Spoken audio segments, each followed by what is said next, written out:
باقی ایک میں آپ کو خطرناک بات بتا دوں کہ اس کام میں پیسہ بہت ہے.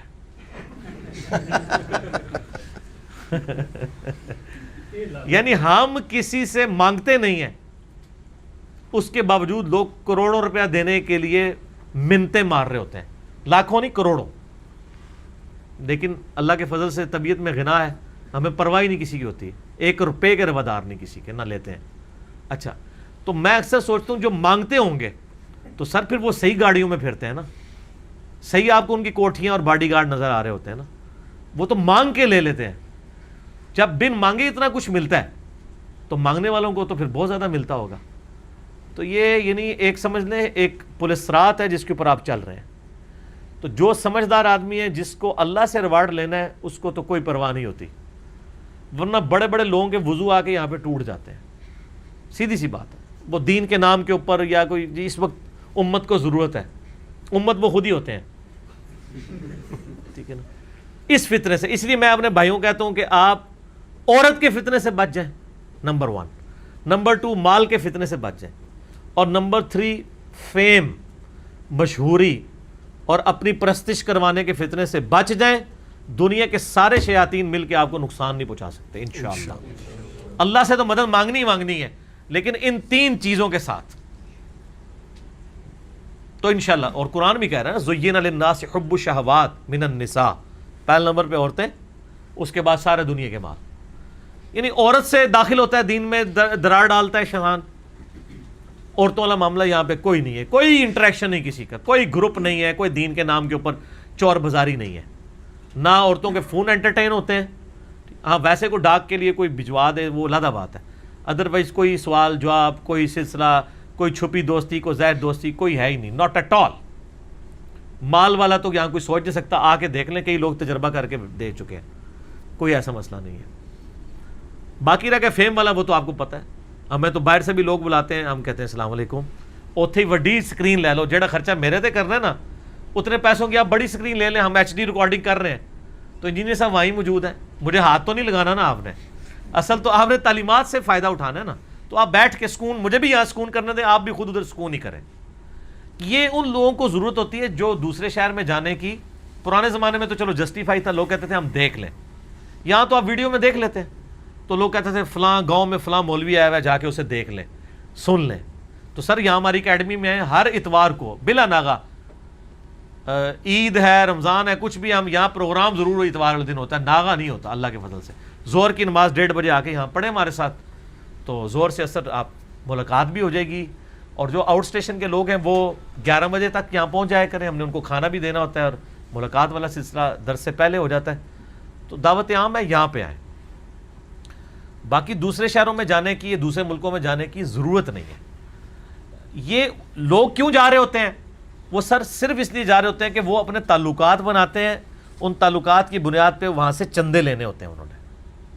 اگر کوئی کہہ رہا ہے میں ایسا نہیں کرتا ہوں، تو کوئی ایک بندہ آگے قرآن پہ حلف دے کہ جو انٹرنیشنل سپیکر اور وہ کہ میں کسی سے 1 روپیہ بھی چندہ نہیں لیتا، جس کو آپ جانتے ہیں، تو وہ ایک ہی بندہ آپ کو نظر آئے گا جو اللہ کے فضل سے بے لوس یہاں پہ کام کر رہے ہیں. باقی آپ جتنے سپیکرز ہیں، میں نام نہیں لیتا، پھر وہ آپ کی عقیدت وابستہ ہوگی. کروڑوں کے چندے لے رہے ہیں اور وہ جسٹیفائی بھی ہوں گے، وہ چلا بھی رہے ہوں گے اس سے مدرسوں کو یا دین کو، یا اپنے آپ کو بھی چلا رہے ہوں گے. لیکن میں آپ کو بتا رہا ہوں کہ ہمیں یہ اس طرح کی وہ لالچ نہیں ہوتی، اس لیے کہیں جانے کی ضرورت نہیں ہے. اور پھر جب آپ جائیں گے نہیں تو پھر فیم کے فتنے سے آپ خود بخود بچ جائیں گے. ٹھیک ہے، جب آپ نے پبلکلی جانا نہیں ہے، کسی کو فیس نہیں کرنا، تعلقات نہیں بنانا. یا کتنے یعنی فیکٹریوں کے آنرز آتے ہیں، بڑے بڑے یعنی امیر لوگ ہیں، یعنی ٹائکون اپنی اپنی فیلڈ میں، تو وہ زبردستی کہہ رہی ہیں ہمارا کارڈ رکھ لیں. تو ہم کہتے ہیں بھائی کوئی ضرورت نہیں، بھائی ہمیں کبھی ضرورت پڑے. ہم نے کہا ضرورت پڑنا ہی نہیں ہے، ضرورت آپ کو ہی پڑے گی. سر جو خدا کے ساتھ اٹیچ ہوتا ہے نا، تو خدا کی ایک صفت غنی ہونا بھی ہے. تو اللہ تعالیٰ آپ کو مخلوق سے غنی کر دیتا ہے. یہ میں آپ کو صحیح بات بتا رہا ہوں.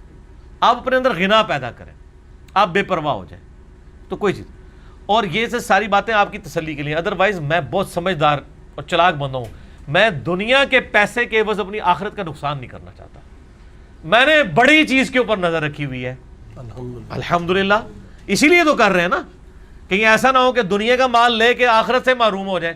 سمجھدار. لیکن یہ صرف تقریروں میں کہنا آسان ہے، پریکٹیکلی عمل کرنا مشکل ہے. پریکٹیکلی تو کہتے ہیں دونے جانے مٹھے باؤ، وہ کہتے ہیں اے بھی نہ چھوٹے او بھی نہ چھوٹے.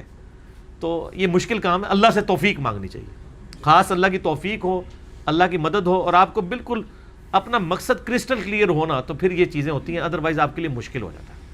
اللہ تعالیٰ سے مدد مانگنی چاہیے. نستعین باللہ ونتوکل علیہ وحسبنا اللہ ونعم الوکیل ولا حول ولا قوة الا باللہ العلی العظیم. آمین.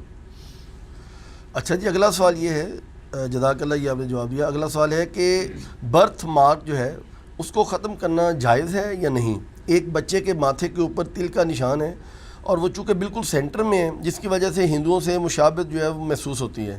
ایسی صورتحال میں اسے کیا کرنا چاہیے؟ یہ آپ نے سوال ہی بڑا خطرناک کر لیا. پہلے تو برتھ مارک کے بارے میں تو خلقت بگاڑنے کی ضرورت نہیں ہے، کیونکہ سورہ النساء کی آیت نمبر 119 ہے نا. شیطان نے کہا تھا وَلَآمُرَنَّهُمْ فَلَيُغَيِّرُنَّ خَلْقَ اللَّهِ، اے اللہ میں تیری مخلوق کو ابھاروں گا کہ وہ تیری تخلیق کو بدلیں گے. تو برتھ مارک ہو یا کوئی ایسی چیز ہو جو جسم میں یعنی کسی کی ایکسٹرا ہے، وہ تنگ نہ کرتی ہو، تو اس کو ریموو کرنا ایک قسم سے یعنی ایک مخلوق میں تخلیق کو بگاڑنا ہے، اور یہ حرام ہے. لیکن کچھ تخلیق کا بگاڑ جائز ہے، اس میں تخلیق کا بگاڑ کرنا ہی نیچر ہے. جیسا کہ صحیح بخاری اور مسلم میں حدیث ہے کہ فطرت میں سے ہے زیر ناف بالوں کو کاٹنا، مونچھوں کو پست کرنا، ناخنوں کو کاٹنا اور ختنہ کروانا. اب ختنے میں بھی تو نیچر آپ بگاڑتے ہیں، لیکن وہاں نیچر کو بگاڑنا نیچر ہے، کیونکہ اللہ نے اس کا حکم دیا. اسی طریقے سے صحیح مسلم میں حدیث ہے کہ نبی علیہ السلام نے ناخنوں کے لیے اور زیر ناف اور بغلوں کے بالوں کے لیے 40 دن کی مدت مقرر فرمائی ہے کہ 40 دن میں ایک دفعہ ان کو آپ نے کاٹنا ہے یا ریموو کرنا ہے.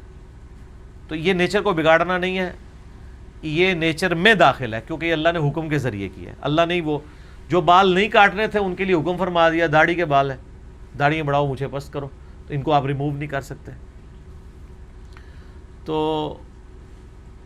برتھ مارک جو ہے یعنی انسان کو پیدائشی کو نشان ہو ایسا جو یعنی وہ ریموو کرنا چاہ رہا ہے، تو ضرورت نہیں ہے اس کو ریموو کرنے. اسی طریقے سے بعض لوگوں نے کبھی جوانی میں وہ ٹیٹو بنوا لیے ہوتے ہیں، وہ بعد میں پوچھ رہے ہوتے ہیں ہم یہ ٹیٹو ریموو کروائیں تب ہی توبہ ہوگی. نہیں، اب توبہ کر لیں اس کو ریموو، وہ بعض پھر تیزاب ڈال کے اسے ریموو کرنے کی کوشش کر رہے ہوتے ہیں. یہ کام نہ کریں، توبہ کافی ہے. تو برتھ مارک تو بڑا یعنی امپورٹنٹ ہے، یہ تو ہونے بھی چاہیے. اس کی وجہ یہ ہے کہ بعض اوقات ایکسیڈنٹ کی صورت میں یہی چیزیں کام آ جاتی ہیں. اب یہ ہمارے شناختی کارڈ کے اوپر انہوں نے برتھ مارک والا لکھا ہوا ہے، لیکن سب کا نیل لکھا ہوتا ہے. تو میں جب شناختی کارڈ بنوانے گیا تو میں نے پھر ان سے بڑا جھگڑا ہوا. میں نے کہا یار یہ میرے دائیں بازو کے اوپر ایک تل کا نشان ہے یہ. تو میرے پرانے شناختی کارڈ جب ہوتا تھا وہ بغیر کمپیوٹرائز، تو اس پہ لکھا تھا بگ مال آن رائٹ آرم. وہ کہتا نہیں جی اب گورنمنٹ کی طرف سے ہے کہ چہرے پہ کوئی نشان ہونا تو وہ بتانا ہے. تو میں نے کہا میں خود بناؤں نشان؟ ضروری ہے چہرے پہ نشان ہو؟ کہیں بھی ہو سکتا ہے نا. بعض لوگوں کی 6 انگلیاں ہوتی ہیں، تو وہ اگر تنگ نہ کریں تو وہ آپ ان انگلیوں میں سے اس ایک انگلی کو ریموو کر سکتے ہیں. لیکن یعنی اگر وہ تنگ کر رہی ہے، تو اگر تنگ نہیں کر رہی تو ضرورت ہی نہیں ریموو کرنے کی. لیکن جو ایکسٹرا چیزیں نا اس میں آپ کو کوئی مسئلہ نہیں ہے. اب رہ گیا یہ جو انہوں نے کہا کہ یہاں پہ نشان ہے، تو ظاہر ہے یہ تو ایک انڈیا پاکستان بنگلہ دیش میں تو ایک خطرناک مسئلہ ہی ہے. تو اگر واقعی وہ آپریشن کے ذریعے کوئی زیادہ تکلیف سے نہیں گزرنا پڑے گا اور یہ برتھ والا مارک ریموو ہو سکتا ہے تو ضرور کر لیں. ظاہر ہے ایک ایکسٹرا چیز ہے نا یہ. تو جو چیز ایکسٹرا ہے اس کو اگر اس طرح کے یعنی مذہبی والے معاملات ہیں تو وہ کر لیں. اگر یہاں سائڈ پہ ہے، یہاں پہ ہے، یہاں پہ، پھر تو نہیں ریموو کرنا چاہیے. لیکن اب ایگزیکٹ سینٹر میں ہے، اگر آپ نہ بھی ریموو کریں، کوئی شریعت میں آپ کے اوپر کوئی قدغن نہیں ہوگی، وہ اللہ نے لگایا ہوا ہے. نہ آپ سے پوچھا جائے گا کہ آپ ہندوؤں کی مشابہت کر رہے ہیں، آپ نے تو خود نہیں لگایا ہوا. ویسے بھی ہندو جو ہے وہ کالا تو نہیں لگا رہے ہوتے، وہ ریڈ لگاتے ہیں نا. ریڈ ہی ہوتا ہے ویسے، کیونکہ میں نے جو انڈین پرائم منسٹر کو بھی دیکھا ہے اس نے بھی ریڈ ہی لگایا ہوتا ہے. ہاں نیلا بھی ہوتا ہے. تو وہ اب آپ دیکھ لیں اپنی صورتحال کو، خود ہی فیصلہ کر لیں. ٹھیک ہو گیا؟ تو ریموو کروا سکتے ہیں، یعنی اگر وہ اس میں کوئی اندیشہ نہ ہو کہ وہ کوئی اور ہی نہ بیماری ہو جائے. بعض اوقات یہ لوگ، آپ کو پتہ ہے یہ چھوٹی چھوٹی رسولیاں ریموو کراتے کراتے لوگوں کی ڈیتھ بھی ہو گئی ہیں. خصوصاً ایسی کرٹیکل جگہ پہ شارک کے قریب کوئی ایسی چیز وہ آپ ریموو کریں، ذرا سا کٹ لگ جائے، یا کہیں پہ نروز کے قریب کوئی چیز ہے، نرو کوئی کٹ جائے، تو اس کا تو علاج کوئی نہیں ہے. تو یہ بھی دیکھ لیں خوبصورتی بناتے ہوئے، یعنی بیڑا ہی نہ غرق کروا لیں اپنا، یہ بھی چیز دیکھنی چاہیے نا. اور ادھر مجھے ایک ضمن حدیث آ گئی، صحیح بخاری اور مسلم میں حدیث ہے، نبی علیہ السلام نے لعنت فرمائی ہے ایسی عورتوں پہ جو مردوں کی مشابہت کریں، اور ایسے مردوں پہ جو عورتوں کی مشابہت کریں. اور ایک اور دوسری حدیث ہے، وہ بھی بخاری اور مسلم میں، کہ نبی علیہ السلام نے لعنت فرمائی ہے ان عورتوں پہ جو چہرے کے بال اکھیڑتی ہیں، یعنی یہ بھویں وغیرہ اکھیڑنا، اور اسی طریقے سے جو وہ گدواتی ہیں، یعنی ٹیٹو بنوانا. ٹھیک ہے. تو اور تیسرا جو دانتوں میں گیپ بنواتی ہیں خوبصورت دکھنے کے لیے، یہ تینوں پہ نبی علیہ السلام نے لعنت فرمائی ہے. اور یہ حدیث بخاری مسلم دونوں میں، بلکہ عبداللہ ابن مسعود کے پاس ایک عورت آئی ہے اور وہ پوچھتی ہے آ کے کہ جی آپ کہتے ہیں کہ جی قرآن میں لکھا ہوا ہے کہ لعنت ہے ایسی عورتوں کے اوپر جو یہ 3 کام کریں. تو میں نے تو پورا قرآن پڑھا ہوا ہے، مجھے تو قرآن میں ایسی کوئی بات نہیں ملی. قرآن تو سر اس نے پڑھا ہوا تھا نا، تو ہڈی زنانیت نہیں سر نا، کسی صحابی یا تابعی کی بیوی تھی. تو انہوں نے کہا تو نے قرآن غور سے پڑھا؟ ان کا ہاں. تو ان کے قرآن میں لکھا نہیں ہوا وما آتاکم الرسول فخذوہ، جو رسول اللہ دیں وہ لے لو، جس سے منع کرے اس کو چھوڑ. ان کا ہاں یہ میں نے پڑھا ہے.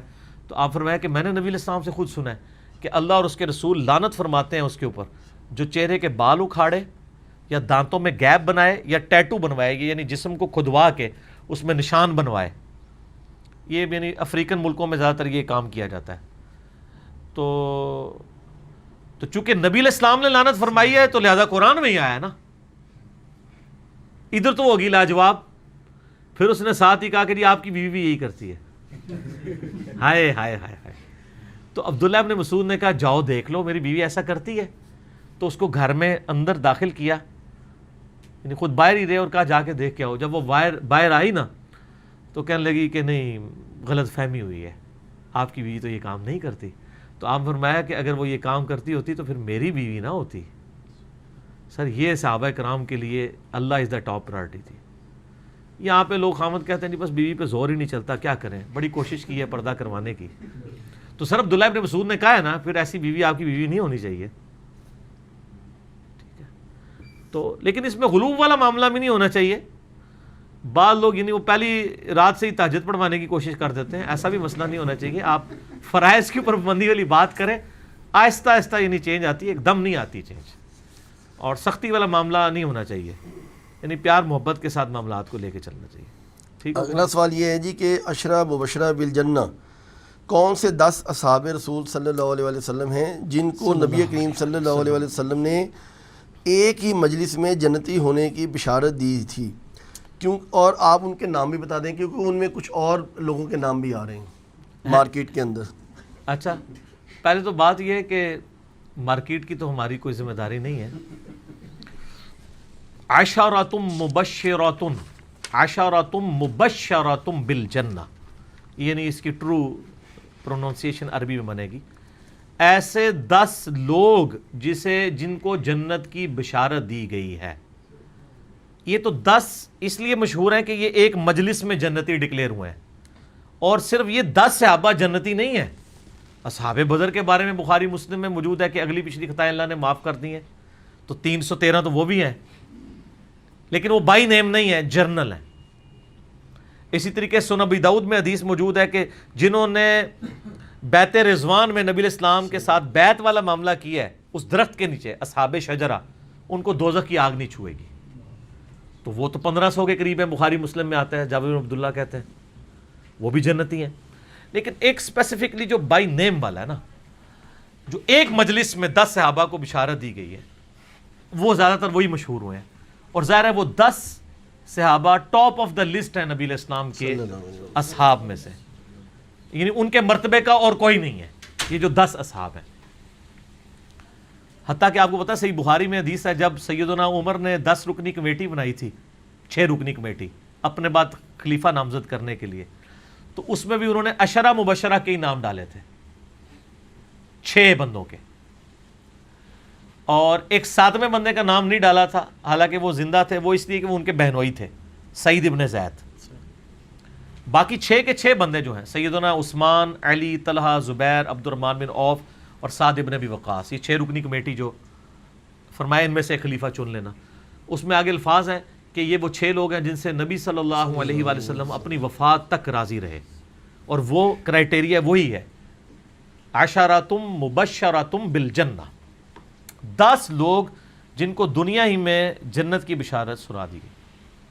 اس حوالے سے جامعہ ترمذی میں ایک حدیث ہے کہ عبد الرحمن بن عوف کہتے ہیں کہ 10 لوگوں کو نبی صلی اللہ علیہ وآلہ وسلم نے ایک مجلس میں جنت کی بشارت دی, اور آپ علیہ السلام نے فرمایا ابو بکر فی الجنہ, عمر فی الجنہ, عثمان فی الجنہ, علی فی الجنہ, طلحہ فی الجنہ, زبیر فی الجنہ, عبد الرحمن بن عوف فی الجنہ, سعد ابن ابی وقاص فی الجنہ, اور ابو عبیدہ ابن جراح فی الجنہ. یہ 10 بندے بنتے ہیں.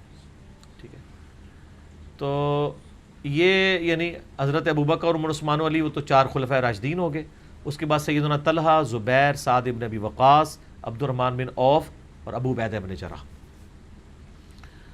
تو ان کو نبی صلی اللہ علیہ وآلہ وسلم نے جنت کی بشارت دی, اور اس میں 10ویں ایک رہ گئے تھے سعید ابن زید, ٹھیک ہے, جو حضرت عمر کے بہنوئی ہیں. یہ 10 بندے جو ہیں ان کو ایک مجلس میں جنت کی بشارت ملی ہے. یہ تو ترمذی والی روایت ہے, یہی اس قابل ہے کہ آپ کے سامنے پیش کی جائے. اس کے علاوہ جتنی روایتیں ہیں وہ اتنی خطرناک ہیں کہ وہ سعودیہ کی طرف سے پابندی ہے بیان کرنے پہ. وہ اس لیے کہ ان روایتوں میں یعنی ایسی یعنی ٹرمنالوجیز آتی ہیں اور چیزیں آ جاتی ہیں کہ وہ لوگوں کو ہضم نہیں ہوتی ہیں. یہ جو عشرہ مبشرہ کی حدیث ہے یہ سنن ابی داؤد کے اندر بھی موجود ہے, کئی ایک طرق ہے ابو داؤد کے اندر, سنن نسائی کے اندر بھی موجود ہے, سنن نسائی الکبریٰ کے اندر, اور مسند امام احمد کے اندر بھی موجود ہے. کئی ایک اس کے طرق آتے ہیں. اگر آپ اجازت دیں تو ایک آدھ میں بیان کر دوں حصول برکت کے لیے. یہ پھر حدیث متواترہ بھی کہلائیں گی اگر اتنے طرق ہیں. یعنی اہل سنت کے ہاں تو یعنی ایک سمجھ لیں کہ ایگریڈ اپان ایک صحیح الاسناد احادیث میں سے ہے. یعنی اہل سنت میں تو کوئی دوسری رائے نہیں پائی جاتی. البتہ اہل تشیع اس روایت کے اوپر یعنی اس کو ایکسیپٹ نہیں کرتے ہیں, لیکن اہل سنت میں سب کے ہاں یہ پائی جاتی ہے. لیکن وہ ترمذی والی روایت بیان کر کے نا جان چھڑوا لیتے ہیں,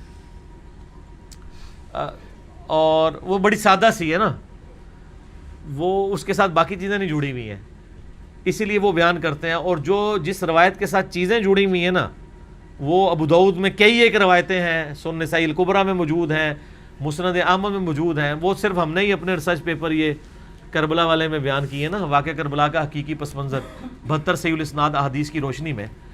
ادھر ہی رہنے دو, ادھر ہی رہنے دو. تو یہ یعنی ہم نے بیان کرنی ہے نا.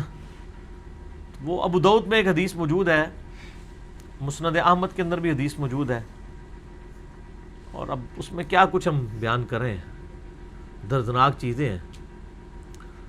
ایک تو ان روایتوں کے اندر درد ہے, اور پھر جو محدثین لکھ رہے ہیں نا انہوں نے جو کچھ اس کے ساتھ یعنی انجینئرنگ کرنے کی کوشش کی ہے نا وہ بھی بڑا خطرناک معاملہ ہے. مثلا ابو داؤد حدیث لے کے آتے ہیں, میں نے اس کربلا والے ریسرچ پیپر میں بھی ڈالی ہوئی ہے یہ عشرہ مبشرہ والی, اور اس میں وہ کیا کرتے ہیں, وہ آپ میرا ایک کلپ بھی ویسے چڑھا ہوا ہے یوٹیوب کے اوپر, سنی اور شیعہ کتب میں حق چھپانے کی 2 مثالیں. لاکھوں لوگوں نے وہ کلپ دیکھا ہے. یہ سنن ابی داؤد میں ایک حدیث ہے جی, انٹرنیشنل نمبر کے مطابق 4650, اور یہ حدیث مسند احمد میں بھی موجود ہے. شیخ البانی, شیخ زبیح زئی, شیخ شعیب آرنوت, تمام محدثین نے اس کی صحت کے اوپر حکم لگایا کہ یہ صحیح حدیث ہے. مسند احمد میں 1629 ہے, جلد 1 صفحہ 187 مکتبۃ الشاملہ کے مطابق. ابو داؤد میں 4650, یہ آن ورڈ 4-5 روایتیں ہیں. اب یہ الفاظ آپ دیکھیں نا, تابعی کہتے ہیں سیدنا ابن حارث, وہ کہتے ہیں کہ میں فلاں شخص کے ساتھ کوفے کی مسجد میں بیٹھا ہوا تھا. اب یہ فلاں کا یہ نہ سمجھیے گا ان کو بندے کا نام نہیں پتا تھا کہ وہ مسجد کے امام یا خطیب کون ہے. بیسیکلی یہ فلاں کا لفظ امام ابو داؤد نے لکھا, وہ بیسیکلی چھپانا چاہتے تھے کہ یہ اس ایشو میں کلپرٹ کون ہے. تو انہوں نے کہا کہ وہ ہم اس کا نام ہی فلاں کر دیتے ہیں، جس طرح وہ انگلش میں کہتے ہیں نا ایکس وائی زی. لیکن یہی حدیث جب مسند احمد میں آتی ہے نا تو اس میں فلاں کا نام بھی ہے کہ وہ کون ہے. تو ابھی آپ یہی مزہ لیں کہ فلاں شخص کوفے کی بڑی جامع مسجد میں پلنگ پہ بیٹھا ہوا تھا. اس وقت ظاہر ہے مسجد ہی ہیڈ آفس ہوتی تھی نا، اور وہ گورنر کوفہ بھی تھا، اور دور حضرت معاویہ رضی اللہ تعالیٰ عنہ کا. تو سعید ابن زید یعنی حضرت عمر کے جو بہنوئی ہیں، اولو العزم صحابہ میں سے، وہاں تشریف لائے تو اس فلاں شخص نے انہیں خوش آمدید کہا اور تخت پر اپنے پاؤں والی طرف ساتھ بٹھا لیا. باقی لوگ زمین پہ بیٹھے تھے، انہوں نے تخت مسجد میں بٹھایا ہوا تھا، کوفے کی بڑی جامع مسجد میں. تو وہ ہیڈ آفس بھی تھا اور مسجد بھی تھی. یعنی یہ آج جو مفتیوں کو آپ کو روب نظر آتا ہے نا کہ وہ 7 بندے ہوتے ہیں، یہ شروع سے ہی چل رہا ہے اس طرح. تو مسجد میں انہوں نے تخت سجایا ہوا ہے اور بیٹھے ہوئے ہیں، باقی سب نیچے بیٹھے ہوئے ہیں.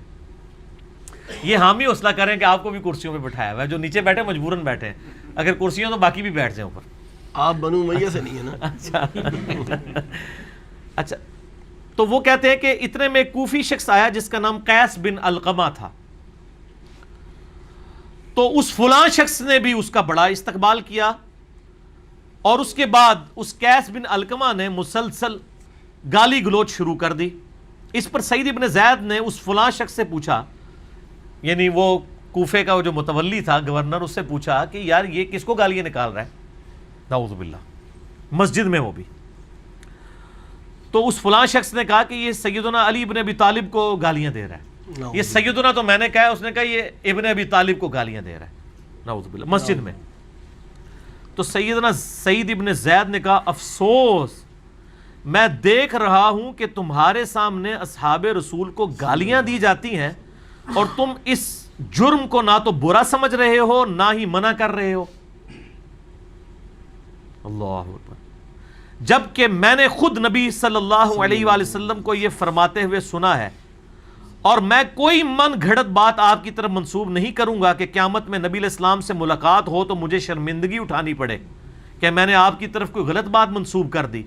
میں نے خود نبی علیہ السلام سے سنا تھا کہ آپ نے فرمایا کہ ابو بکر جنت میں ہے، عمر جنت میں ہے، عثمان جنت میں ہے، علی جنت میں ہے، طلحہ جنت میں ہے، زبیر جنت میں ہے، سعد ابن ابی وقاص جنت میں ہے، اور عبد الرحمن بن عوف بھی جنت میں ہے. اور اگر میں چاہوں تو 10ویں خوش نصیب کا نام بھی بتا سکتا ہوں. ادھر انہوں نے 9 نام بتائے ہیں، اور 9 میں سے 8 صحابہ ہیں اور ایک نبی علیہ السلام ہے، اور وہ کہتے ہیں میں 10ویں کا نام نہیں بتاتا. اس والی یعنی طریق کے اندر جو ہے ابو عبیدہ ابن جرح کا نام نہیں ہے. پھر سعید ابن زید خاموش ہو گئے. تو کوفے کی مسجد میں آوازیں بلند ہوئی کہ بتائیں وہ 10واں آدمی کون ہے. تو انہوں نے کہا 10واں شخص میں ہوں، سعید ابن زید. انہوں نے عاجزی کی، اپنا نام نہیں بتانا چاہتے تھے. اور اس میں مسند احمد میں الفاظ ہیں، جب لوگوں نے کہا تمہیں اللہ کی قسم دیتے ہیں، تو انہوں نے کہا اللہ کا نام بہت بڑا ہے، تو سنو وہ 10واں شخص میں ہوں جس کو نبی علیہ السلام نے جنت کی بشارت دی تھی. پھر فرمایا تم سب سن لو، جس شخص نے نبی علیہ السلام کے ساتھ جہاد کیا اور اس کا چہرہ غبار آلود ہوا، تم میں سے کسی کے ساری عمر کے نیک اعمال اس سے بہتر نہیں ہو سکتے، خواہ تمہیں حضرت نوح علیہ السلام جتنی عمر ہی کیوں نہ دے دی جائے. 950 سال بھی تم لگے رہو نا، تو جو حضور کا ساتھی تھا اور وہ جہاد میں شریک رہا اور اس کے چہرے پہ صرف مٹی لگ گئی، یہ تو عام بندے کی بات ہو رہی ہے. مولا علی نے تو جنگیں جتائی ہوئی ہیں. بے شک سر مولا علی تو بات ہی کوئی نہیں، وہ تے گل ہی کچھ اور ہے. وہ کہہ رہے عام بندیاں دی گل کر رہا میں، تو چہرے کہ تسی مولا علی تے پونک رہے ہو. اچھا اب امام ابو داؤد نے یہاں فلاں لکھا لیکن انہوں نے نام نہیں بتایا. لیکن ضمیر تو انسان کو ملامت کرتا ہے نا. آپ اندازہ کریں کہ یہ چیپٹر تھا خلافت کا جدھر انہوں نے یہ حدیث لی، اور اس میں یہ سارے ٹاپک ڈسکس کر رہے ہیں. اچانک نا یہ ساری حدیثیں لکھنے کے بعد نا ایک حدیث لے آتے ہیں وہاں پہ. پہلے حدیث لے کے آتے ہیں امام ابو داؤد کہ نبی علیہ السلام نے فرمایا کہ جن لوگوں نے صلح حدیبیہ کے موقع پر اس درخت کے نیچے میری بیعت کی تھی، ان کو آگ نہیں چھوئے گی، اصحاب شجرہ کو۔ پھر اس کے بعد اچانک ایک حدیث لے کے آتے ہیں کہ صلح حدیبیہ کے موقع پر جب سہیل ابن عمر نبی علیہ السلام کے ساتھ معاہدے کے لیے آیا تو بار بار آپ کی داڑھی کی طرف ہاتھ بڑھاتا تھا۔ ان لوگوں کو عادت ہوتی ہے نا داڑھی پہ ہاتھ رکھ کے بات کرنا ہے ٹھوڑی پہ، وہ کافروں کی طرف سے آیا ہوا تھا۔ تو وہاں ایک شخص کھڑا تھا جو اپنے تلوار کی جو وہ بیک سائڈ ہے نا، جو مٹھی والی سائڈ ہے، تو وہ اس کے ہاتھوں پہ مارتا تھا کہ اپنے ناپاک ہاتھوں کو نبی علیہ السلام کی مبارک داڑھی سے دور رکھو۔ تو اس شخص نے پھر پوچھا یہ کون ہے؟ تو بتایا گیا یہ مغیرہ ابن شعبہ ہے رضی اللہ تعالیٰ عنہ۔ اب اس حدیث کا کوئی ادھر توقی نہیں بنتا تھا، اصل میں امام ابو داؤد یہ بتانا چاہ رہے تھے کہ وہ فلاں شخص مغیرہ ابن شعبہ تھا، ٹھیک ہے، جو اصحاب شجرہ میں سے ہیں، حضرت معاویہ کے دست راز تھے اور گورنر کوفہ تھے۔ یہی حدیث مسند احمد میں جب آئی ہے 1629 جلد 1 صفحہ 187 مکتبۃ الشاملہ کے مطابق، اس میں تو واضح الفاظ ہیں کہ وہ کہتے ہیں کہ میں جو وہ کوفے کی جامع مسجد میں گیا تو وہاں پہ مغیرہ ابن شعبہ بیٹھے تھے، اور اسی طریقے سے ان کے سامنے جو ہے نا وہ گالیاں شروع ہو گیا قیس بن علقمہ، اور وہاں پہ یہ بھی الفاظ ہیں کہ انہوں نے 3 دفعہ کہا اوئے مغیرہ اوئے مغیرہ اوئے مغیرہ، تو نبی کا صحابی ہو کے یہ کام کروا رہا ہے اپنے سامنے، چلو کسی اور بندے کو تو زیب دیتا۔ یہ سر کوئی ایرانڈ فڈڈ لوگ نہیں تھے جو صحابہ کرام پہ لعنت کروا رہے تھے مسجد میں بیٹھ کے، یہ وہ لوگ تھے جن کے آپ جھوٹے دفاع کرتے ہیں۔ اور یہاں پہ تو اوئے مغیرہ ہے نا، دوسرے طریق جو ہے نا سنن نسائی الکبریٰ کے اندر، سنن ابی داؤد میں، یہ ڈیٹیل میں نے سارے اس ریسرچ پیپر میں واقعہ کربلا کا حقیقی پس منظر 72 صحیح الاسناد احادیث کی روشنی میں اکثر احادیث بخاری مسلم سے جمع کی ہیں، 200 روایتیں آپ ڈاک میں مفت منگوا سکتے ہیں۔ +923215900162 موبائل نمبر ہے، صبح 9 سے ظہر تک اور شام کو عصر سے مغرب تک آپ رابطہ کریں اس نمبر کے اوپر، فری ڈاک آپ کے گھر یہ ریسرچ پیپر 200 روایتوں پہ مشتمل آ جائے گا، اہل سنت کی حدیث کی کتابوں سے، حکمرانوں کی تاریخ نہیں۔ اس میں نے یہ سارے طرق جمع کیے ہیں۔ ایک اور جگہ ہے کہ اس ظالم کو دیکھو کہ یہ مسجد میں کس طرح کے کام کروا رہا ہے، سیدنا علی کے اوپر یعنی لعنت کروا رہا ہے، اور کئی ایک طریقہ یعنی، لیکن یہ میرا پھر دل دکھتا ہے، میں پھر اپنے جذبات پہ قابو نہیں رکھ سکوں گا۔ میں نے صرف عشرۃ مبشرۃ بالجنہ کے تحت یہ روایتیں بیان کر دی ہیں، باقی آپ اس کو دیکھ لیں۔ تو بیسیکلی انہوں نے وہ 10 صحابہ کے جنتی ہونے والی حدیث اس لیے سنائی کہ تم جنتی شخص کے اوپر لعنت کروا رہے ہو مسجد میں بیٹھ کے، ٹھیک ہے۔ تو حضرت سعید ابن زید نے ان کو روکا، تو یہ آخری وقت تک یعنی اس طرح کی چیزوں کی مخالفت کرتے تھے۔ تو باقی یہ ہے کہ جن لوگوں نے غلط کام کیے ہیں، چاہے اس زمانے میں کیے یا آج کوئی کر رہا ہے، اس زمانے میں مولا علی پہ لعنت ہوتی تھی، آج اگر ابو بکر عمر پہ کوئی کرواتا ہے، سب کے سب ایک لیول کے مجرم ہیں آئینی طور پہ، لیکن اگر اخلاقاً دیکھا جائے تو اس زمانے میں کرنے والے بڑے مجرم ہیں، کیونکہ انہوں نے نبی علیہ السلام کی صحبت بھی کی ہے۔ آج تو بینیفٹ آف ڈاؤٹ کسی کو مل سکتا ہے کہ دین اس کے پاس ٹوٹی پوٹی فارم میں پہنچا ہے، 2 طرف آ رہا ہے۔ اس وقت تو ایک ہی رائے تھی، سب کو پتہ نہیں تھا کہ سیدنا علی کے بارے میں حدیث ہے صحیح مسلم میں، علی سے محبت نہیں رکھے گا مگر مؤمن، علی سے بغض نہیں رکھے گا مگر منافق۔ پھر حدیث متواتر ہے من کنت مولاہ فہذا علی مولاہ، غدیر خم کی حدیث۔ پھر اسی طریقے سے مولا علی کے بارے میں نبی علیہ السلام نے فرمایا علی کی میرے ساتھ وہی نسبت ہے جو ہارون کی موسیٰ کے ساتھ، مگر میرے بعد کوئی نبی نہیں، بخاری مسلم دونوں میں حدیث موجود ہے۔ یہ وہ ساری باتیں تھیں جو ان کو پتہ تھی، اور اس کے باوجود انہوں نے یہ کام کیے ہیں، تو یہ غلط کام ہے، چاہے کوئی اس زمانے میں کرے چاہے کوئی آج کرے، یہ غلط ہی ہے۔ باقی آپ کو تفصیلات دیکھنی ہے جنگ جمل صفین نہروان کے والے سے ریسرچ پیپر پڑھ لیں، اور میرا لیکچر ہے مسئلہ 101 خلافت و ملوکیت، صحیح مسئلہ خروج اور فکر حسین حق پرستی کی علامت ہے، اس میں نے کافی معاملات کھول کے بیان کیے ہیں، آج میں اس کو سکپ کرتا ہوں، ٹھیک ہو گیا۔ اچھا جی، اگلا سوال یہ ہے کہ بچوں کی تعلیم کے حوالے سے لوگ بہت پریشان ہیں، اور ان کے لیے بہت بڑا مسئلہ بنا ہوا ہے کہ وہ بچوں کو کون سی تعلیم دلوائیں، دنیاوی، دینی یا دونوں، جو بھی تعلیم دلوائی جائے اس کا طریقہ کار کیا ہو۔ مثال کے طور پر پہلے اسکول یا پھر مدرسہ، یا پہلے مدرسہ، اور اگر مدرسہ ہو تو کس فرقے کا ہو، یہ تھوڑا سا مہربانی فرمائیں۔ یہ سوال کرنے والے کو خود بھی ذرا خیال کرنا چاہیے کہ اس کا جواب میں کیا دے سکتا ہوں میرے بھائی، میرے پاس کیا ہے۔ آپ مجھ سے یعنی اتنے آپشنز پوچھ رہے ہیں تو اس کے لیے یہی ہو سکتا ہے کہ ریاست مدینہ ہو پھر دیکھیں گے. تو یہ پاسبل تو نہیں ہے. ظاہر ہے کہ اب ان گیون سرکمسٹانسز کے اندر آپ بیسٹ جو پرفارم کر سکتے ہیں. میں یعنی اس کا سلوشن تو تب دوں نا جب میں کہیں پن پوائنٹ آپ کو کوئی مدرسہ بتا سکوں یا کوئی ایسا اسکول بتا سکوں جہاں پہ کمبائنڈ دونوں تعلیمیں ہیں اور وہ یعنی بڑی صحیح طریقے سے چیزوں کو لے کے چل رہے ہوں. جماعت اسلامی کے یعنی دار ارقم نام کی ایک سیریل اسکولوں کی ہے, لیکن اس میں بھی کمزوریاں پائی جاتی ہیں. الہدا کی ایک سیریل ہے ڈاکٹر فرحت ہاشمی کی, اس میں بڑے پازیٹیو چیزیں بھی ہیں اور کمزوریاں بھی پائی جاتی ہیں. پرفیکشن تو کوئی نہیں ہے.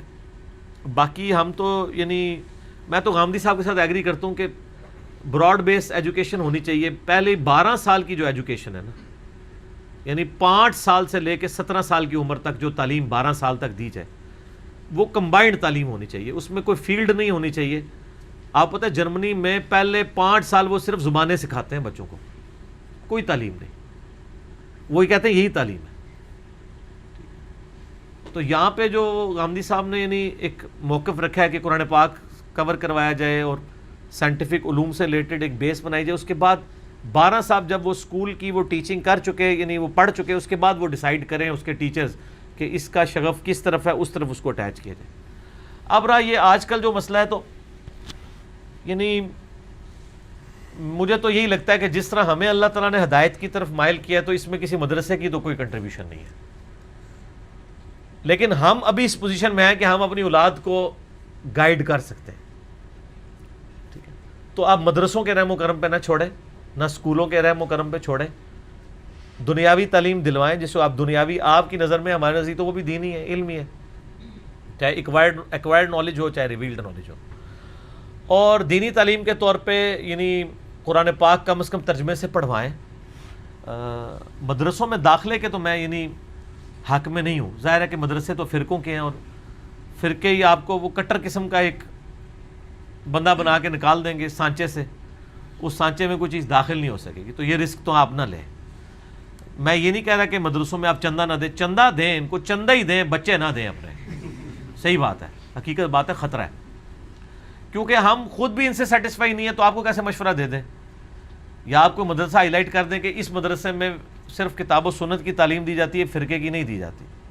فرقے کو تو انہوں نے ٹاپ پہ رکھا ہوا ہے اور اس حد تک رکھا ہے کہ وہ جو ان مدرسوں کے ہیڈ ہیں اور جو علماء وہاں پڑھا رہے ہیں وہ قرآن و سنت کو ماننے کے لیے تیار نہیں ہے. اگر آپ ان کو دلیل پیش کریں اپنے فرقے سے ہٹ کے, تو وہ آگے بچہ اس نیت سے پڑھا رہے ہوں گے کہ وہ کتاب و سنت کو مانے. ایک تو صرف ٹائٹل ہے, وہ تو آپ لگا لیں, چیک ہو جاتا ہے نا.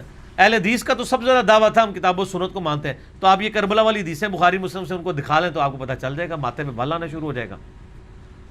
تو اب جس طرح حنفیوں کو آپ رفع الیدین کی حدیثیں دکھائیں تو ان کو تکلیف ہونا شروع ہو جاتی ہے. تو ہم مشورہ تو یہی دیں گے کہ دنیاوی تعلیم رکھیں اور دینی تعلیم آپ خود دیں. کو مشکل ہے, سر انجینئر صاحب کی ویڈیوز موجود ہیں, ریسرچ پیپرز موجود ہیں, قرآن کے ترجمے میں آپ خود بچوں کو ایجوکیٹ کریں. اب رمضان کا مہینہ شروع ہو رہا ہے, ایک ایک رکوع روزانہ پاس بٹھا کے 20 بچوں کو پڑھائیں نا. قرآن جب ایک دفعہ گزرے گا تو پھر شرک انٹر ہی نہیں ہو سکے گا, گمراہی انٹر ہی نہیں ہو سکے گی. تو یہ کوئی مشکل نہیں ہے.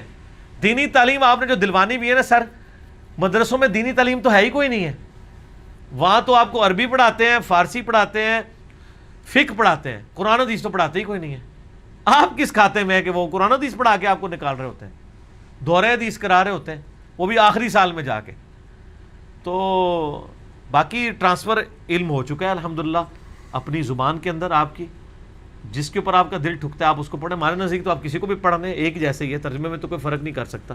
الفاظ کے چناؤ میں فرق ہو سکتا ہے. بسم اللہ کا ترجمہ اللہ کے نام سے شروع, یا شروع اللہ کے نام سے, یا شروع کرتا ہوں اللہ کے نام سے, کوئی فرق نہیں ہے.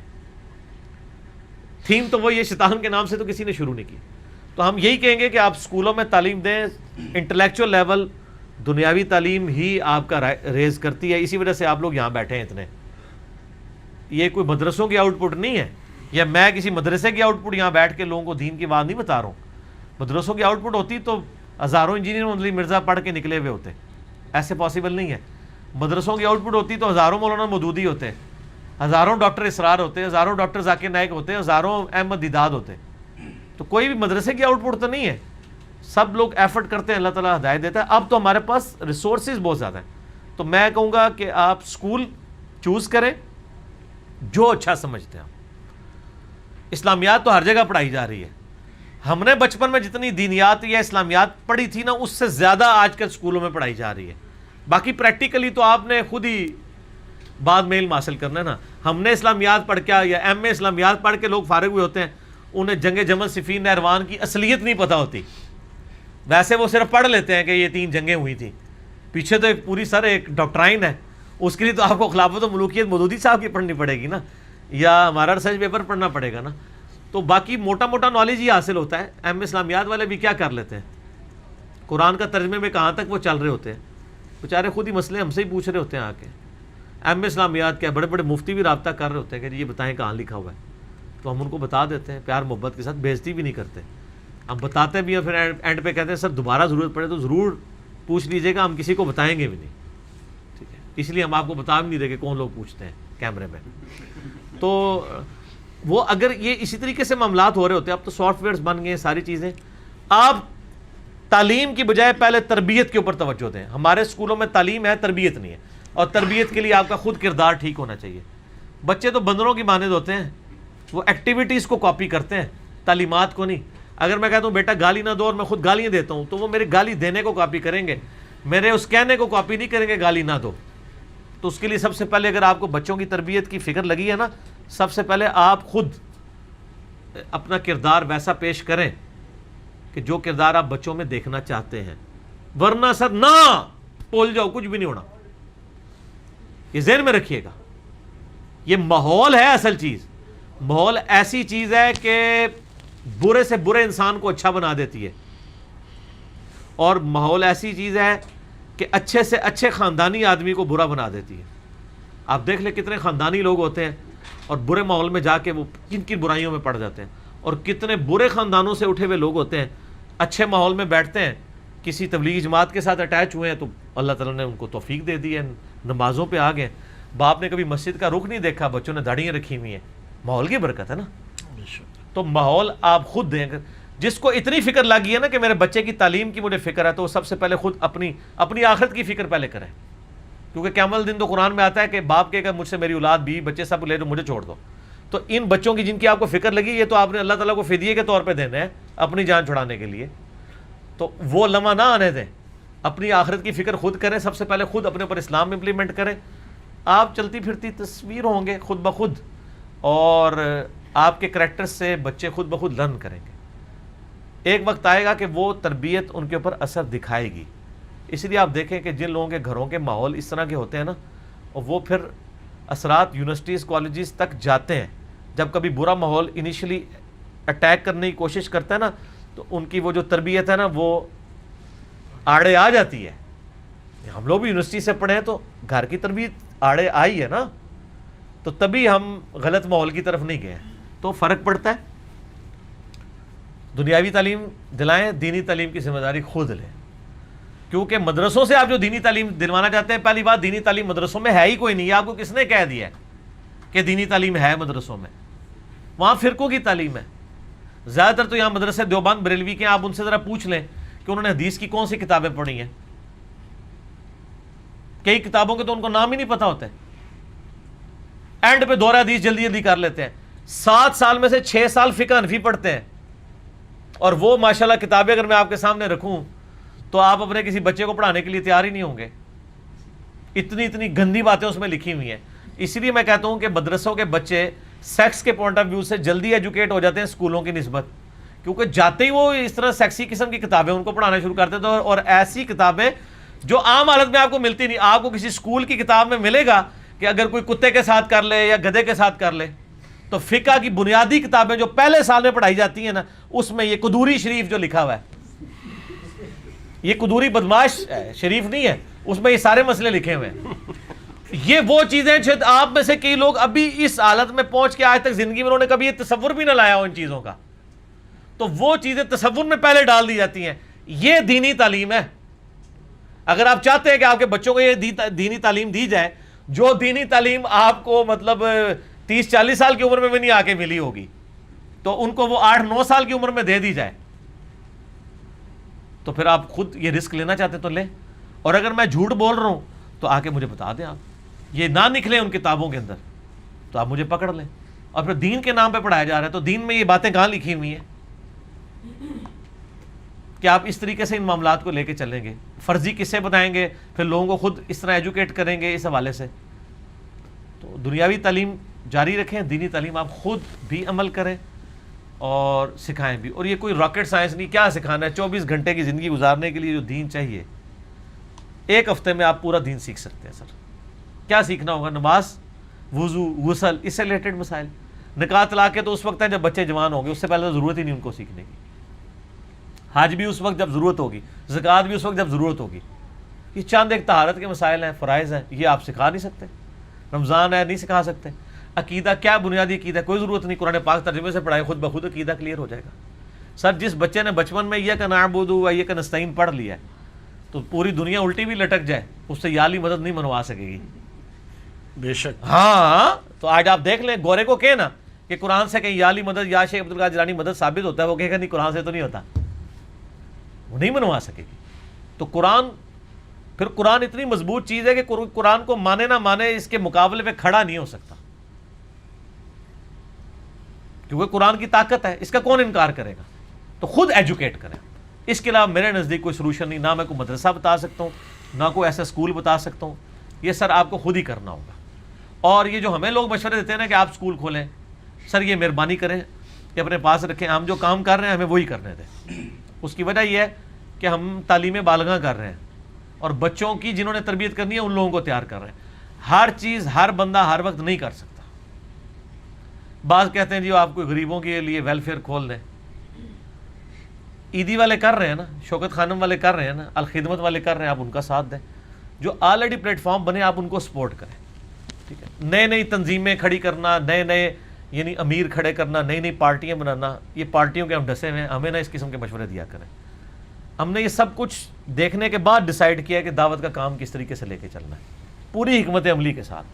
یہ نہ سمجھے کہ یہ بالکل جو ہے وہ الٹ اپ چل رہا ہے اور اس طرح نہیں چل رہا. پوری ذمہ داری کے ساتھ چیزوں کو دیکھ کے ایک ایک ایشو کے اوپر ہم دعوت کو لے کے چل رہے ہوتے ہیں. ٹھیک ہے, لوگوں کو جذباتی تو نظر آ رہا ہوتا ہے, جب آ کے ڈسکس کرتے ہیں تو ان کو پتہ چل جاتا ہے اچھا ہاں یار یہ اس لیے نہیں کیا تھا. پھر ہم بتا دیتے ہیں کہ بھائی اس میں یہ نقصانات ہیں, اس لیے یہ کام نہیں کیا, اس میں یہ فائدہ ہے, اس لیے یہ کام کیا ہے. تو بڑی حکمت کے ساتھ کرنا پڑتا ہے. اور میں ایک صرف, چونکہ آپ بیٹھے ہیں, آپ کو دیکھ کے مجھے شرارت سوچ جاتی ہے کہ ہمارے اندر شرافت تو سیدنا علی والی ہے, بے شک, اور فقر اور زہد دنیا سے اور غنا سیدنا علی والا ہے, یعنی مراد ہے کاپی کرتے ہیں.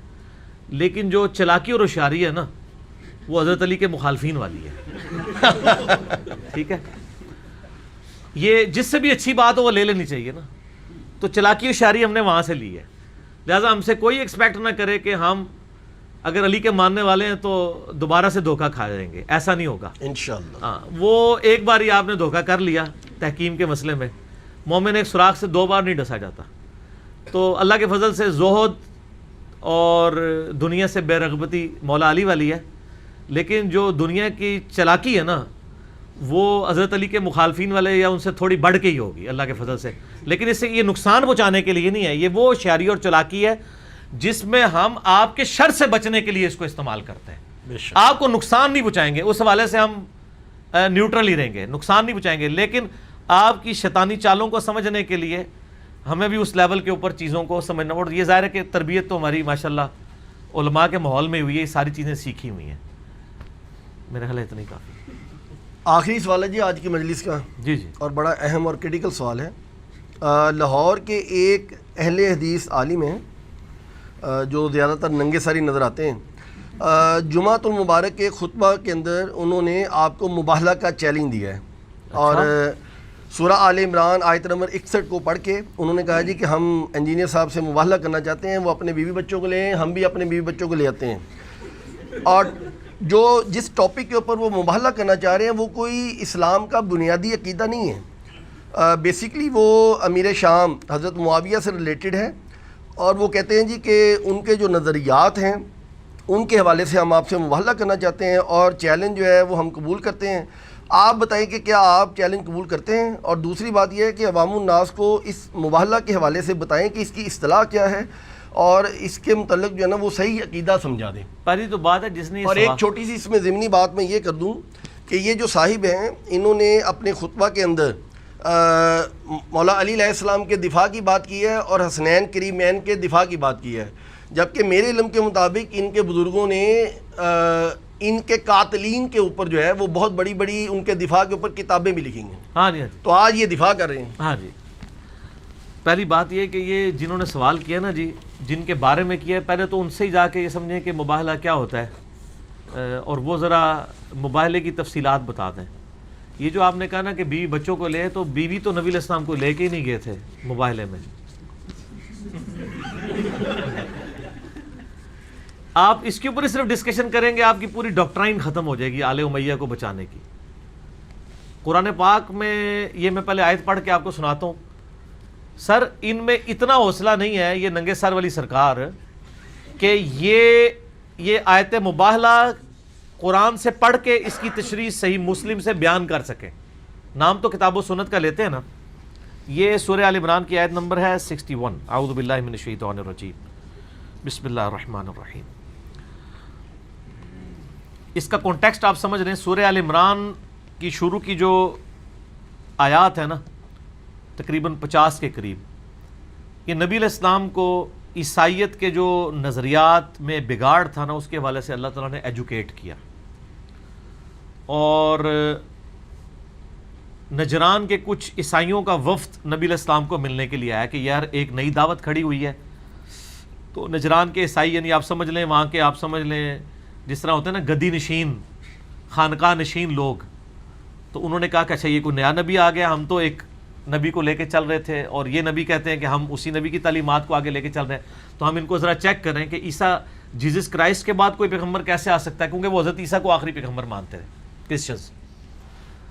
تو یہ نجران کے عیسائیوں کا وفد نبی علیہ السلام کو ملنے کے لیے آیا. یہ واقعہ ہے 8 یا 9 ہجری کا، یعنی نبی علیہ السلام کی وفات سے آلموسٹ 1.5-2 سال پہلے کا.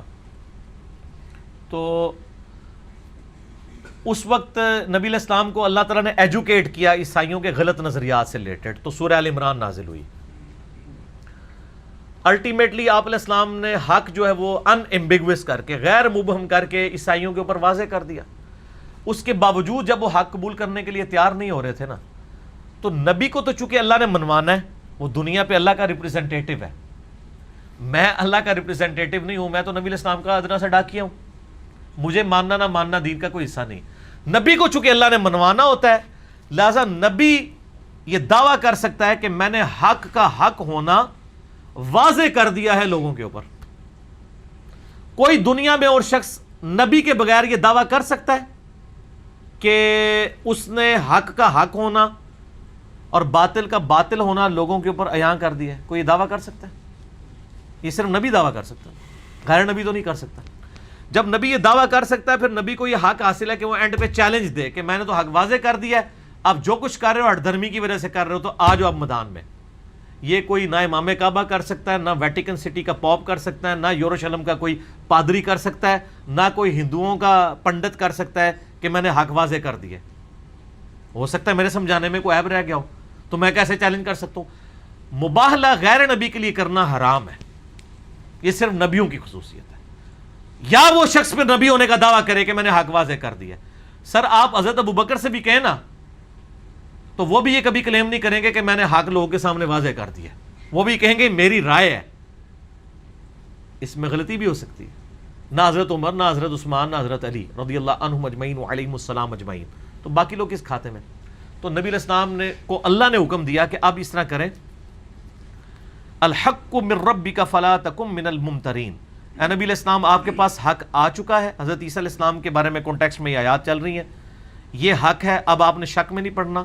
اور آیت نمبر 61 ساتھ ہی فمن حاجک فی، اگر اس کے باوجود آپ سے جھگڑا کریں یہ کرسچنز، من بعد ما جاءک من العلم، کہ آپ کے پاس العلم قرآن کی شکل میں آ چکا ہے کہ عیسیٰ ابن مریم اللہ کے بیٹے نہیں بلکہ وہ اللہ کے بندے ہیں، اس کے باوجود یہ آپ سے جھگڑا کریں، فقل، تو ان سے فرماؤ، تعالوا، آ جاؤ، ندعو ابناءنا و ابناءکم، ہم بھی اپنے بیٹوں کو لے آتے ہیں اور تم بھی اپنے بیٹوں کو لے آؤ، وَنِسَاءَنَا وَنِسَاءَكُمْ، ہم بھی اپنی عورتوں کو لے آتے ہیں تم بھی اپنی عورتوں کو لے آؤ.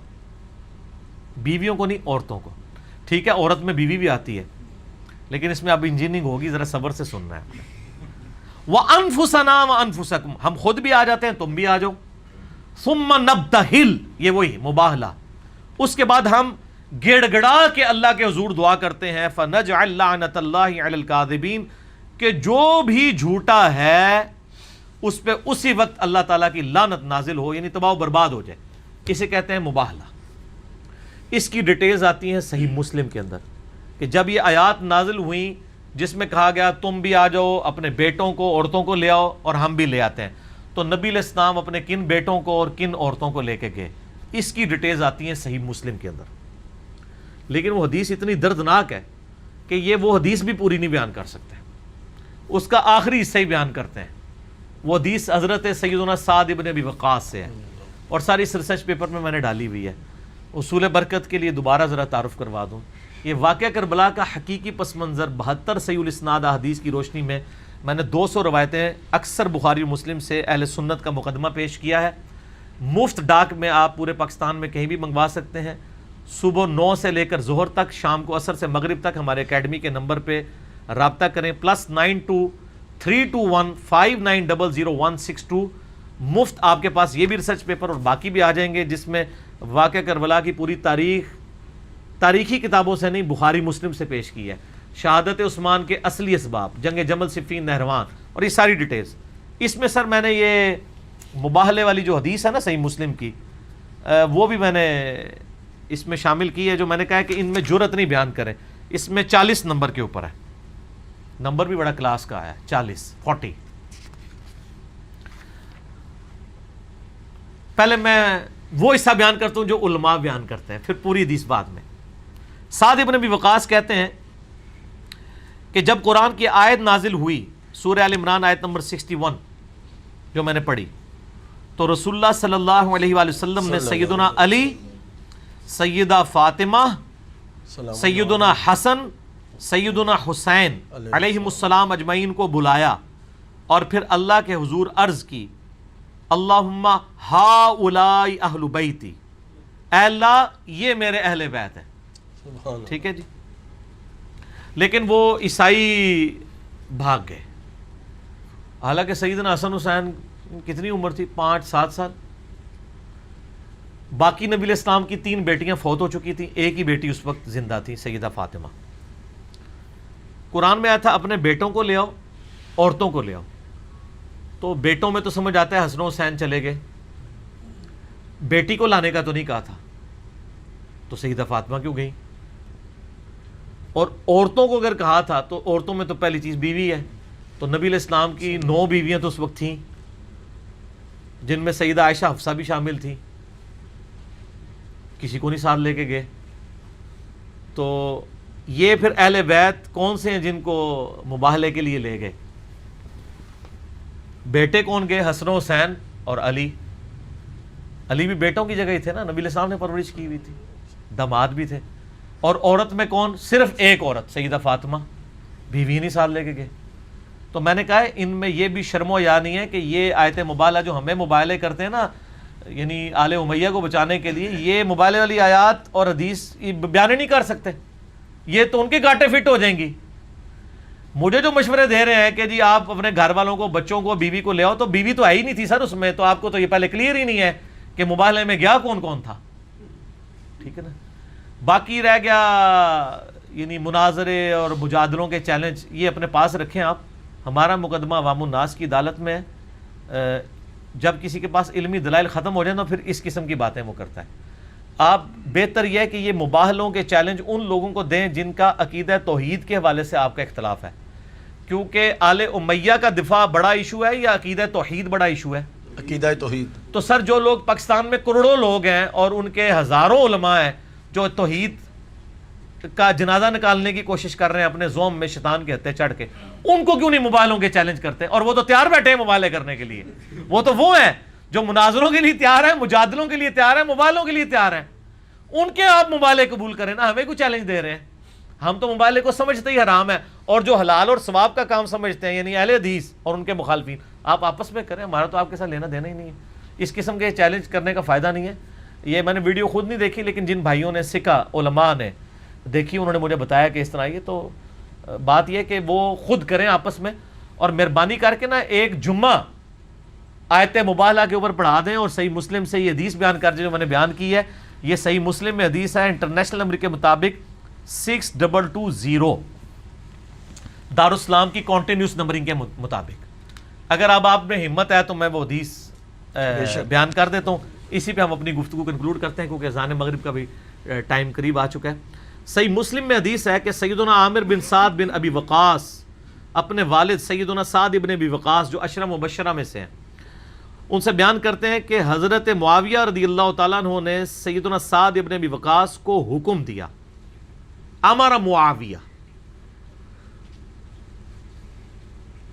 تو حضرت معاویہ نے ان سے پوچھا آپ کو علی ابن ابی طالب کو گالی دینے سے کس بات نے روک رکھا ہے؟ استغفر اللہ. اچھا اب دیکھیں ادھر انجینئرنگ شروع کر دیتے ہیں لیکن انجینئر تو ہے نہیں ہے نا, ان کا کام ہی نہیں ہے, کیسے کریں؟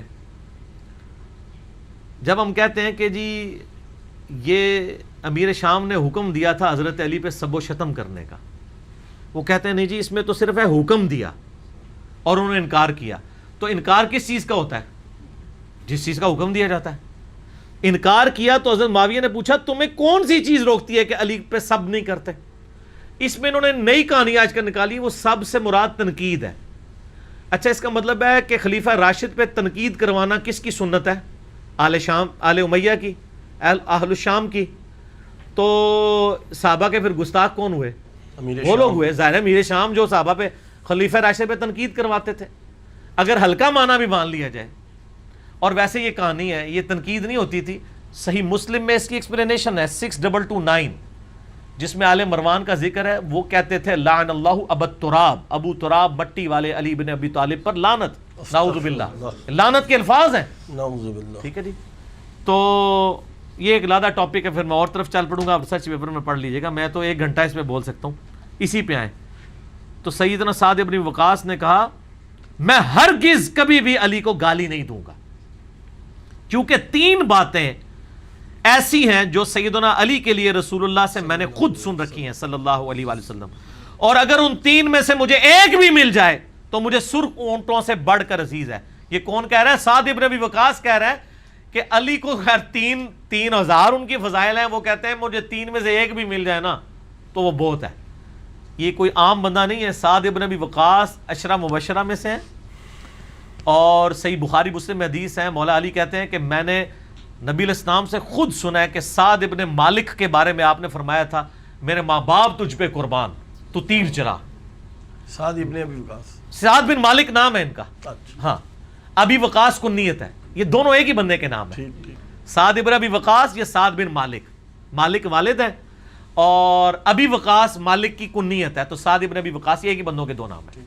تو کہتے ہیں میں نے سعد بن مالک کے بارے میں یعنی سعد ابن ابی وقاص کے بارے میں خود نبی علیہ السلام سے سنا کہ میرے ماں باپ اس پہ قربان احد کے موقع پر. اور وہ بھی کہہ رہے ہیں مجھے علی والی ایک فضیلت مل جائے نا تو میرے لیے کافی ہے. پھر انہوں نے کہا معاویہ سن وہ 3 فضائل کون سے ہیں. وہ کہتے ہیں پہلی فضیلت یہ ہے کہ غزوہ تبوک کے موقع پر نبی صلی اللہ علیہ وآلہ وسلم نے سیدنا علی کو اپنے پیچھے چھوڑ دیا مدینہ شریف میں بچوں اور عورتوں کے اوپر اپنے نائب کے طور پہ. تو سیدنا علی رضی اللہ تعالیٰ عنہ نے یعنی وہ غمگین ہو گئے کیونکہ یہ پہلا اور آخری موقع تھا کہ تبوک کے موقع پہ مولا علی شریک نہیں ہوئے, باقی ہر جنگ میں شریک تھے. تو نبی علیہ السلام نے ان کی دلجوئی کے لیے فرمایا کیا تم اس پہ خوش نہیں ہو کہ تمہاری میرے ساتھ وہی نسبت ہے جو ہارون کی موسیٰ کے ساتھ, مگر میرے بعد کوئی نبی نہیں. یعنی ہارون علیہ السلام کو کوہ طور پہ جاتے وقت موسیٰ علیہ السلام اپنی جگہ نائب چھوڑ کے گئے تھے, تو میں تمہیں چھوڑ کے جا رہا ہوں. سر یہ مرتبہ کس کو مل سکتا ہے؟ قرآن پاک میں حضرت موسیٰ علیہ السلام کے ساتھ ان کے سپورٹر کون تھے؟ ہارون علیہ السلام. اسی لیول کے سپورٹر نبی علیہ السلام کے ساتھ کون ہے؟ مولا علی ہیں, اور کوئی نہیں ہے. Point to be noted. لیکن آپ نے ساتھ کانٹا نکال دیا کہ مگر میرے بعد کوئی نبی نہیں. یہ نہ ہو کہ اس کی بنیاد پہ مولا علی کو ہی نبی مان لو, تو غلام القادیانی دجال کدھر سے آ گیا؟ مولا علی نہیں تو تو کہاں سے آ گیا بیچ میں؟ کیونکہ اس میں ساتھ کہا میرے بعد کوئی نبی نہیں. دوسری فضیلت سن, میں نے خیبر کے موقع پر نبی علیہ السلام سے یہ سنا کل میں اس شخص کے ہاتھ میں جھنڈا دوں گا جس کے ہاتھوں پر فتح ہوگی، جو اللہ اور اس کے رسول سے محبت کرتا ہے اور اللہ اس کا رسول بھی اس سے محبت کرتے ہیں. اللہ یہ ہے اصل بات. یہ سن کر ہم پوری رات اسی امید میں رہے کہ شاید ہمیں وہ جھنڈا مل جائے، لیکن صبح ہوئی تو نبی علیہ السلام فرمایا علی کو میرے پاس بلاؤ. انہیں لایا گیا تو ان کی آنکھیں دکھتی تھیں. نبی علیہ السلام نے اپنا لعاب دہن مبارک لگایا تو شفا ہو گئی اور جھنڈا دے کر روانہ کیا اور ان کے ہاتھوں پر فتح ہوئی. اور تیسری فضیلت یہ ہے کہ جب عیسائی پادریوں کو مباہلے کا چیلنج دیا گیا اور قرآن کی آیت سورہ ال عمران 61 نمبر نازل ہوئی تو نبی صلی اللہ علیہ وآلہ وسلم سیدنا علی، فاطمہ، حسن و حسین علیہ السلام کو لے کر گئے اور کہا اللہ یہ میرے اہل بیت ہیں. یہ آخری حصہ ہے سر. یہ 3 فضائل امیر شام کو سنائے سعد ابن ابی وقاص نے یہ بات منوانے کے لیے کہ میں حضرت علی پہ لعنت نہیں کروں گا، میں ان پہ سب و شتم نہیں کروں گا. اچھا، اس کی بھی انہوں نے انجین نہیں کیا، حالانکہ ابن تیمیہ کتنا بڑا مخالف ہے شیعہ کا. منہاج السنہ میں اس نے یہ حدیث مسلم کی لے کے نا ابن تیمیہ نے لکھا ہے کہ یہ حدیث اس پر گواہ ہے کہ حضرت معاویہ کے دور میں حضرت علی پہ سب و شتم ہوتا تھا. اللہ، میں نے تو کئی ایک روایتیں یہاں نقل کی ہیں، ابن تیمیہ بھی مانتا ہے. ٹھیک ہے نا جی. وہ کہتے ہیں کہ جی اس کی پھر انہوں نے مزید وہ کہتے ہیں جی حضرت معاویہ کے دور میں ہوتا تھا لیکن ان کے حکم سے نہیں ہوتا تھا، نہ ان کی اجازت سے ہوتا تھا. اور کہتے ہیں اس میں تو وہ پوچھ رہے تھے کہ جی آپ مجھے حضرت علی کے فضائل بتائیں کہ لوگ تو حضرت علی کو برا کہتے ہیں، آپ کیوں نہیں کہتے تاکہ میں بھی ان کی تعریف کروں. ایڈی لمبی کہانی. تو وہ کیا کہہ رہے ہیں کہ میں کبھی بھی نہیں کہوں گا کیونکہ 3 باتیں میں نے سنی ہیں. یہ کہانی ان کی کیسے فیل ہوتی ہے؟ وہ تو الفاظ میں ہی نہیں فٹ ان بیٹھتی. اس میں الفاظ ہے امر معاویہ، معاویہ نے حکم دیا کہ کرو. تو کرنے کا حکم کیوں دے رہے تھے اگر وہ بچ رہے تھے ان کاموں سے خود؟ اب مزے کی بات ہے اسی حدیث کا ایک طریق ہے سنن نسائی الکبریٰ کے اندر، جو خصائص علی والا چیپٹر ہے امام نسائی نے لکھا ہے نا سنن نسائی الکبریٰ میں، انٹرنیشنل نمبر کے مطابق 8439.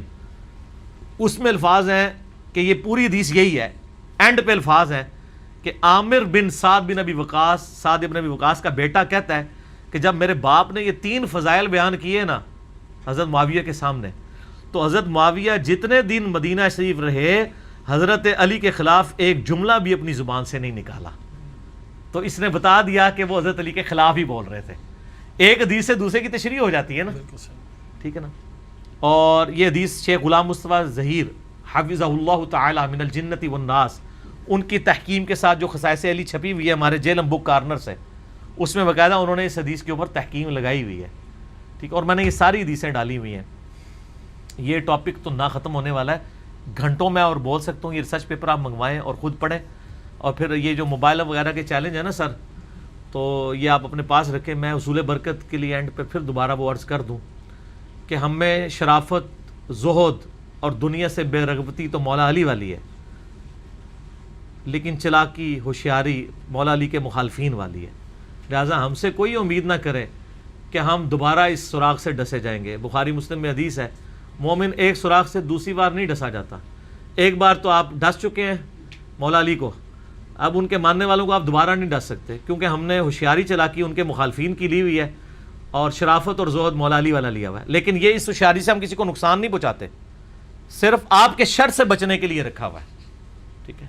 جس طرح یہاں پہ ہمارے بٹ صاحب نے ایک خطرناک قسم کی وہ پسٹل رکھی ہوئی ہے، وہ اس لیے نہیں ہے کہ آپ کو ماریں گے، وہ آپ کے شر سے بچنے کے لیے انہوں نے رکھی ہوئی ہوتی ہے. ٹھیک ہے جی.